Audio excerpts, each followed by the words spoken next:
Hello and welcome. This is a presentation about the Hebrew letter named Teth. Okay, this is Teth, which means snake or serpent. The Hebrew letter Teth.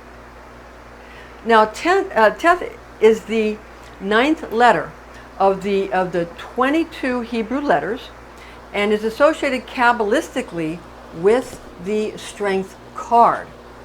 So here's the Strength card in the tarot that has to do with it's associated with Leo, the lion, and Teth is associated with this card. Everybody see?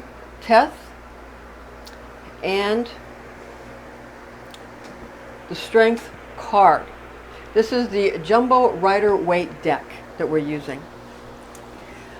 Now, the Sephirah in Kabbalah, this is the tree of Kabbalah. Okay, this is a Kabbalistic tree.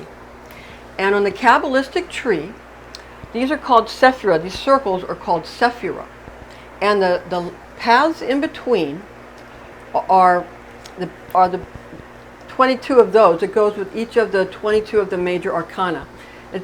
Because they start with 0. Some start with 1 and then 0. Most of them start in 0 and end with 21. So it goes 1 to 22 or 0 to 21. Now, Teth is right here, between Geburah and Hesed. So it's a path that has to do with being strong and being able to traverse between mercy and severity, from one side to the other.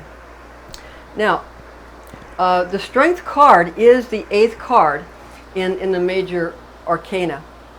And this is true in many conventional decks or traditional decks, although in some decks, Strength is positioned in the 11th, as the 11th major arcana card. So in some decks, the Justice card and the card for Strength, Libra and Leo, are switched. Okay? In most decks, Leo is or Strength, that has to do with Leo and Teth, is number 8, and Libra, or it has to do with Libra, Justice is number 11. Now in some decks that's switched, and they'll have Justice as number 8 and Strength as number 11. So just understand that. It's not that somebody's wrong or somebody's right. In different cultures, there's different traditions. So just understand that, and it makes things a lot simpler. So remember, Teth, the Hebrew letter Teth, although it's the 9th letter in the Hebrew alphabet, the tarot card it's associated with is number 8. Remember, because it starts with, the tarot decks start with 0. There's some decks where that may or may not match. And there's some Egyptian decks that go from 1 to 22 and don't have a 0. Like the full card is 22. So I've seen a lot of Egyptian decks like that. They're beautiful decks. Beautiful decks. Now, again, Teth is that horizontal path. The horizontal path right here. Okay? Which is located between the 4th Sephirah of Hesed, the blue one. It stands for Jupiter. There's Jupiterian gods in there and angelic forces. And also, it means mercy. And the 5th Sephirah of Geburah, meaning severity, corresponding to the planet Mars, and like Aries and Mars, the gods of war, gods of mercy, gods of war. And Teth is the horizontal path in between Mars, Jupiter, Geburah, Chesed. Okay, Mars, Geburah. Mars, Geburah is the red dot, and the blue dot is Chesed or Jupiter, and Teth is the path in between. And the path in between Mars and Jupiter, it's Teth, and it means snake or serpent. Now, traditionally, the 22 major arcana in the tarot deck for the tarot cards are each associated Kabbalistically with the Hebrew letter, which in turn corresponds to one of the 12 zodiac signs, one of the 7 ancient planets, or one of the 3 elements, with one card and letter overlapping, both pertaining to the element of Earth, just one card, and one of the planets. So one of the planets and Earth are combined in one of the cards. And we'll tell you about that when we get to that card and that letter. But for now, also we want to say that the Hebrew letter of Teth also is the 19th path of the 32 Cabalistic paths found in the Tree of Life. So what you got here is this is the 19th path. It's the 9th Hebrew letter, but it's the 19th path because you've got 10 Sephirah that each actually count as a path, and then 22 paths that go with the 22 Hebrew letters. So in total, the totality is 32 paths. But the Sephirah are like a slowing down of energy. They don't stop the energy, but they slow it down. So it's kind of considered a path, the 22 Sephirah, the circles. So that's the way the Tree of Life is constructed. And the tarot cards are all can be placed on the Tree of Life. And I have a class that I teach on that, and I'll be presenting that also soon. I like to teach tarot with Kabbalah because it's once you know how the tarot cards fit on the Tree of Life, it becomes very easy. And the formula, and then the magic that goes with it, the enchantment that goes with it, the formula becomes very, very helpful. And that's how a lot of Kabbalists, a lot of ancient Kabbalists would utilize these formula to heal people and things like that. And that's how miracles are done. And most likely, since Jesus was a Kabbalist, most likely how Jesus used the angelic frequencies in each Sephirah, on each path, and the Hebrew letters to do miracles, most likely. Because that's also associated with a lot of Hindu, some of the ancient Hindu teachings. And also, well, Egypt is more associated with the Hebrew because Moses was an Egyptian prince. But the Hebrew and the Hindu are also connected because Brahman is also Abraham. Abraham and Brahman are the same deity. Okay, so the Hindus like sort of similar to the Israel and Hebrew, and then Hebrew similar to the Egyptian because the Egyptian was before the Hebrew because because Moses was the Egyptian prince who brought the Ark of the Covenant out of Egypt when he left. After he put the plagues, he brought out the Ark of the Covenant, and he brought out the 10 Commandments are most likely from the 42 admonitions of the goddess Ma'at. It's 42 what you should and shouldn't do, and I think admonitions, I think they're negative, so I think they're all what you should not do, if I recall correctly. And then the 10 Commandments are most likely gotten from those 42 admonitions or negative commandments of Ma'at, what you shouldn't do, like to not take things from don't belong to you, that kind of a thing. They're all, I think there's one about not taking milk from a baby, those kind of things. Oh, and by the way, sorry about that. Yes, thank you. I'm Pastor Rosemary, the Astrology Angel. I'm a Rosicrucian seer, biblical astrologer, Christian psychic, and Gnostic mystic. And we're going to continue here with this transmission. This is a Readings by Rosemary transmission. Now, Leo the Lion. We're going to get into some of the correspondences, some of the Kabbalistic correspondences that you can use, and you can utilize the letter Teth, the Hebrew letter Teth, and you can use your Bible. And I can show you where to look in your Bible for your Hebrew letters.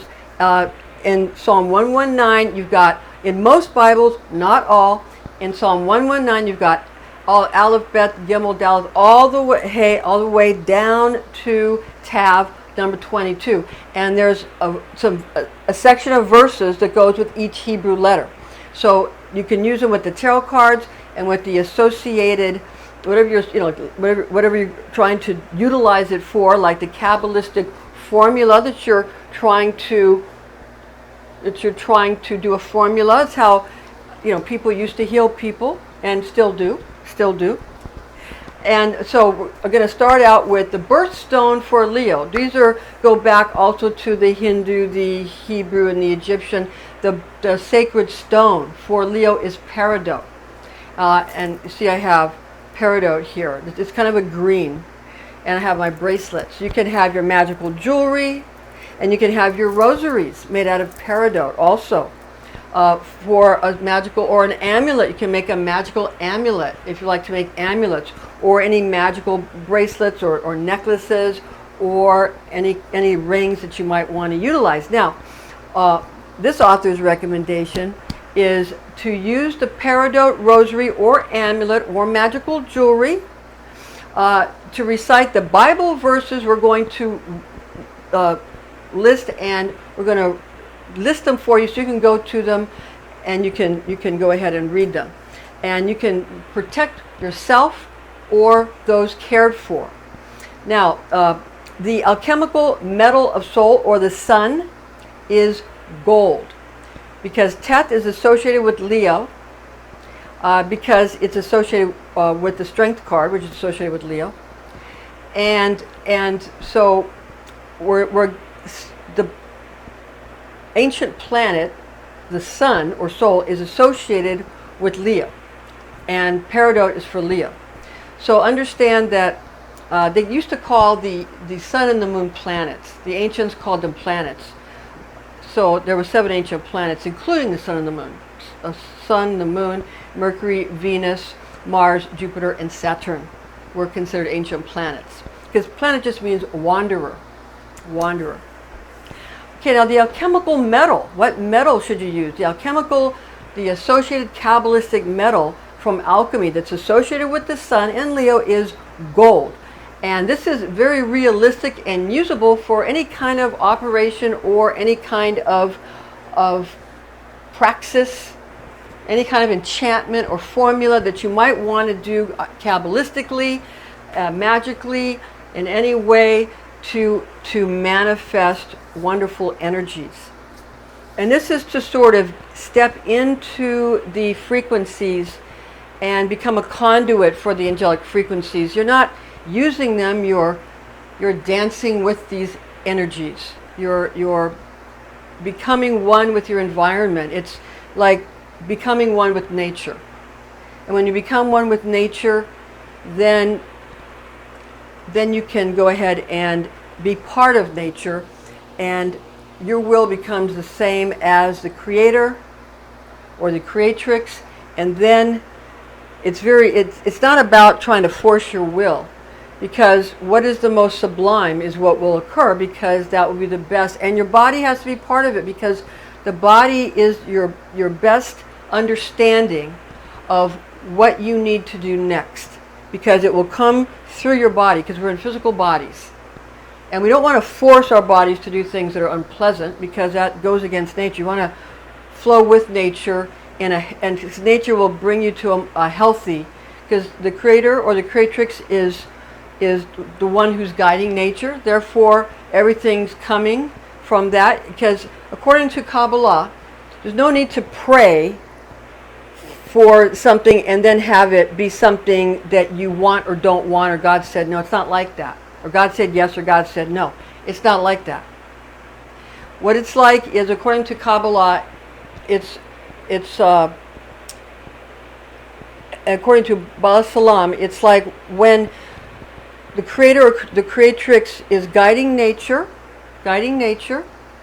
and giving you in abundance.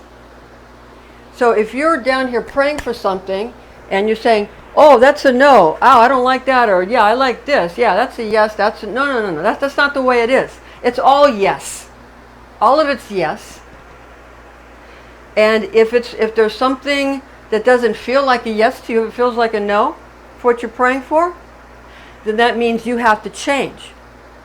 And how do you know how to change? You figure when you realize you need to change, you say, now according to Baal Salam, what is my next desire? And it'll be in your body. It'll be part of you'll know that you either have to go somewhere, or you have to go drink some water, or you have to maybe go talk to someone you love that you might have had a conflict with and make peace, something like that. And it will always, and if you do it in the small things and you do it like that, instead of trying to force the nature and the creator or the creatrix or God or whatever to do things your way, if you go with it and you follow nature and what feels natural and healthy, then and peaceful, then and when good, what's pleasant and good, then for everybody, then what will happen is things won't get real big that you're getting a no, or that you feel like you're getting a no, because you're always getting a yes, but the yeses will begin to be painful if you don't change yourself in the little ones. You're going to have to change yourself no matter what. So you might as well do it now, and you might as well do it in the little things, in the everyday little things. Easier said than done, but like, don't push yourself too hard, and don't push yourself not enough. You go with the flow of what the creator or the creatrix is having you do, because whatever's happening is what is supposed to happen, coming directly from the creator or the creatrix, coming directly through nature. And if there's something in it that you don't like, you change yourself, because that's what's going to happen. So you need to change yourself, and again, change yourself when it's easy to change, not when it's difficult. And that's the key. And that works. That works. I've done that myself and been able to have much benefit in healing from that. It's very helpful. So if you're going to make a peridot rosary or a bracelet or an amulet with peridot, what you can use for a rosary chain, or what you can use for the amulet bezel or the base, or for the setting in your rings, or the chain for your necklace, or the setting for your necklace, you can use gold, because gold and peridot would make a beautiful rosary or a beautiful amulet or bracelet or ring, and that would be very powerful for Leo and for the Hebrew letter Teth. Okay, now the tarot card corresponding to zodiac sign of Leo the Lion is the Strength card. The Strength card, and the archangel that goes with Leo is the Archangel Michael. The Archangel Michael. You see him, he's doing battle, slaying the serpent, the snake, the dragon, Archangel Michael, and a Strength card. This is Teth, but understand that Teth is the snake. Okay? Teth is the snake. And they say that the lion in the Leo card actually has a serpentine or a snake for a tail.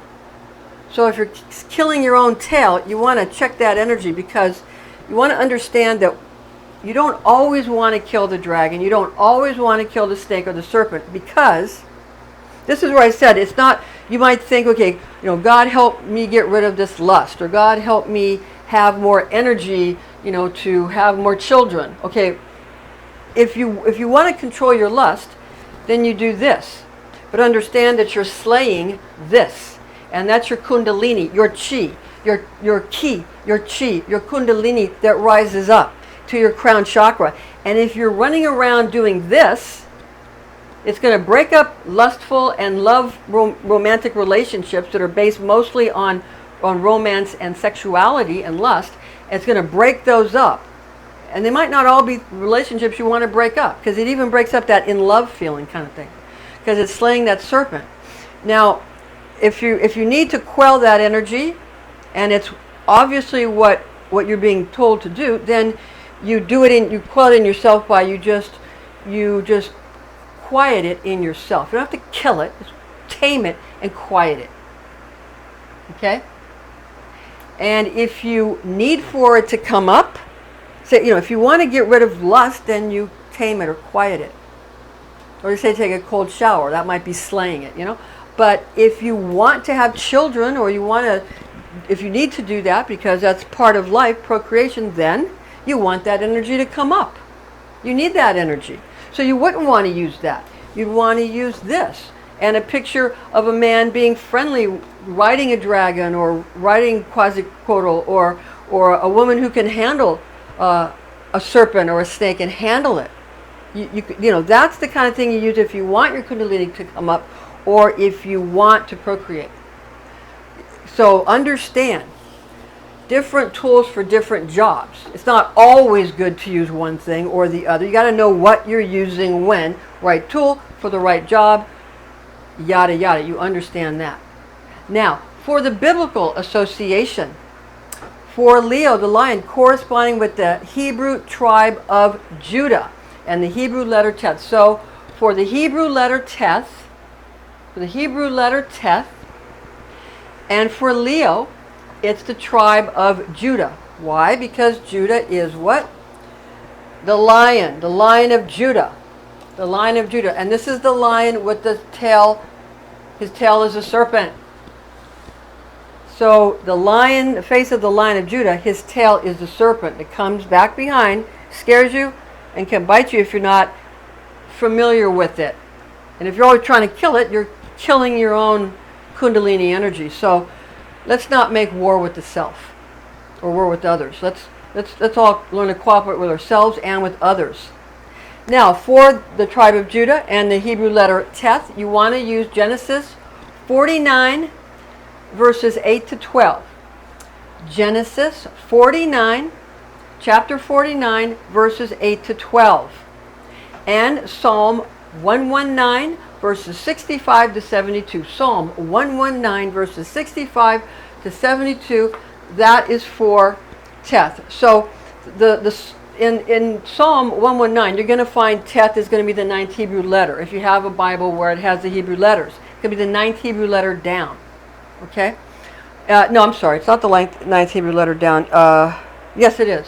Yeah, it is the 9th Hebrew letter down.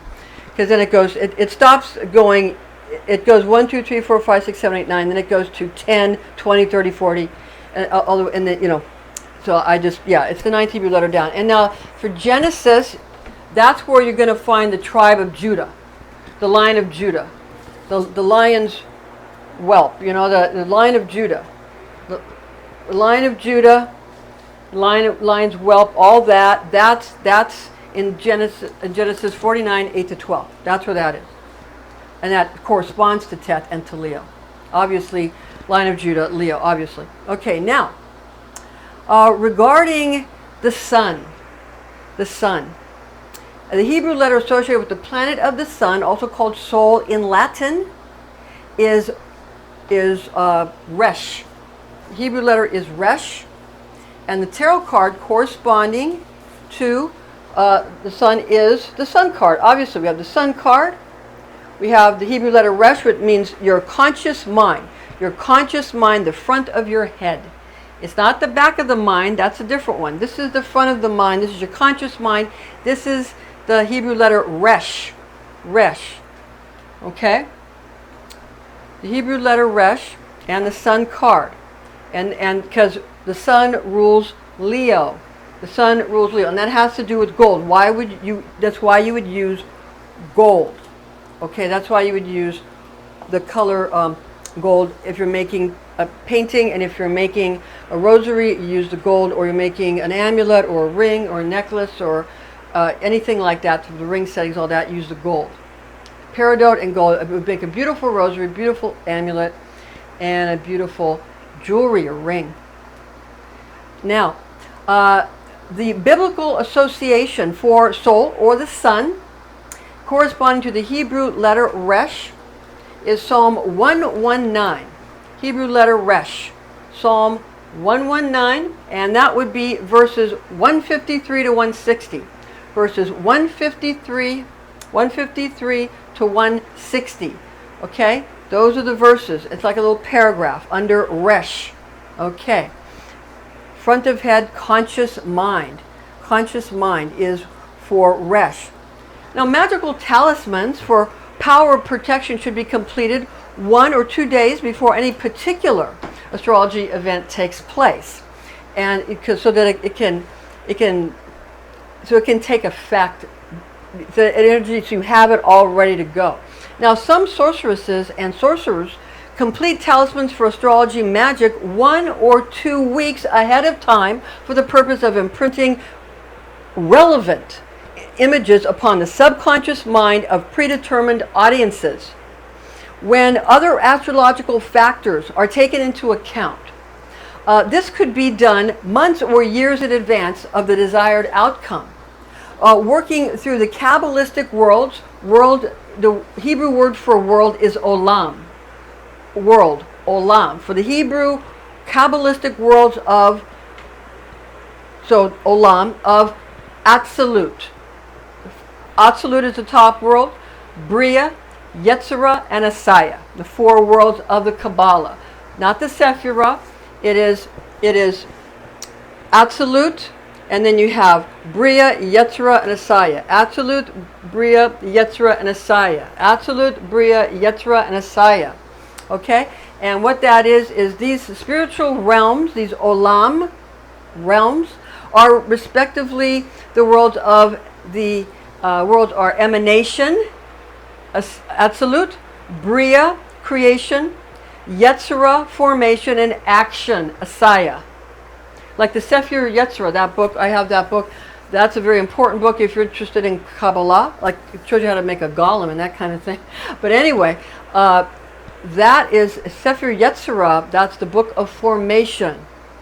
Book of formation. Very important Kabbalistic work. Now, Israel, the Israeli, or the Hebrew tribe and zodiac astrology attributions that we have given you, like Judah with Leo, are based upon common knowledge taught through Kabbalistic oral tradition. And the teachings cited in this document are, and in this presentation that we're giving you, there's a document attached. If you're watching it on YouTube or Facebook, there's a document. Click on the blog and you can get how these things are spelled. Okay. And so this is based on Kabbalistic oral tradition. Now, this is derived, the ones we've given you, the associations we've given you for the Hebrew tribes and the astrology correspondences, are associations are popularized by S.L. McGregor Mathers, one of the founders of the Hermetic Order of the Golden Dawn, which I have a lot of those books, and I have had the privilege to be in one of their orders, an order that was based on Golden Dawn teachings. I also was taught by Rosicrucians, and I have my own order that's based on Rosicrucian teachings, and but I really love the Golden Dawn books, and I have a lot of them. I have the big doorstop Golden Dawn book. I do have it. It's right here, by Israel Regardie. The Golden Dawn, they call it the doorstop. This is the big one. I've read the whole thing many times, and so there's a lot. I have a lot of their books, a lot of those kind of books. I have the one from all the different orders. I have a lot of them, and I'll be sharing those with you a lot in the future when we get more into some of these great Kabbalistic teachings. Now, regarding the information generally that I'm giving in this presentation, it's based on the oral tradition known as Kabbalah, taught to me by the Rosicrucian clergy when I was but a young girl, the facts of which I've committed to memory. So thank you so much, and join us again, and we'll see you real soon.